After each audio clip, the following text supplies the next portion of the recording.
আয়াত আল্লাহ তাআলা এই সূরায় কয়বার বললেন? 31 বার। তার মানে খুব জরুরি, তাই না? জরুরি না হলে এতবার বলে? 2 বার 5 বার 7 বার বললেই তো চলে, 31 বার বলা লাগে কেন? খুব জরুরি কথাটা, মেসেজটা ভেরি ইম্পর্টেন্ট, ভেরি সিগনিফিক্যান্ট, খুবই জরুরি। আয়াতটা হচ্ছে ফাবি আইয়ি আলাই রাব্বিকুমা তুকাজ্জিবান।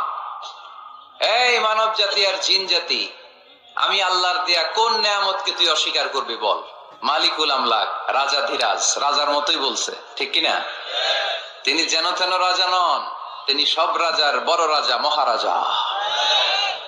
ফাবি আইয়ি আলাই রাব্বিকুমা তুকাজ্জিবান, আমার নেয়ামতের কোনটা অস্বীকার করবি? কি সুন্দর সেটিং, যেখানে চোখ, চোখের নেয়ামত, চোখের জায়গায় চোখ, কানের জায়গায় কান, নাকের জায়গায় নাক, মুখের জায়গায় মুখ, হাতের জায়গায় হাত, পায়ের জায়গায় পা, মাথার জায়গায় মাথা। কি সুন্দর সেটিং, সুবহানাল্লাহ পড়েন। কান যদি এইখানে না হয়, দেখেন আল্লাহর সেটিংটা কত সুন্দর। এই কান যদি আল্লাহ, ডান কান যদি আল্লাহ ডান বগলের নিচে দিত, আর এই বাম কানটা যদি আল্লাহ তাআলা এই বাম বগলের নিচে দিত, আজকে ওয়াজ শুনতে হইলে আপনাদের এইভাবে বসা লাগতো, ঠিক কিনা? কারণ কান তো জায়গা মতো নেই, চাপা পড়ে আছে, কিছু আওয়াজ ঢুকাইতে হইলে এমনি থাকতে হইতো।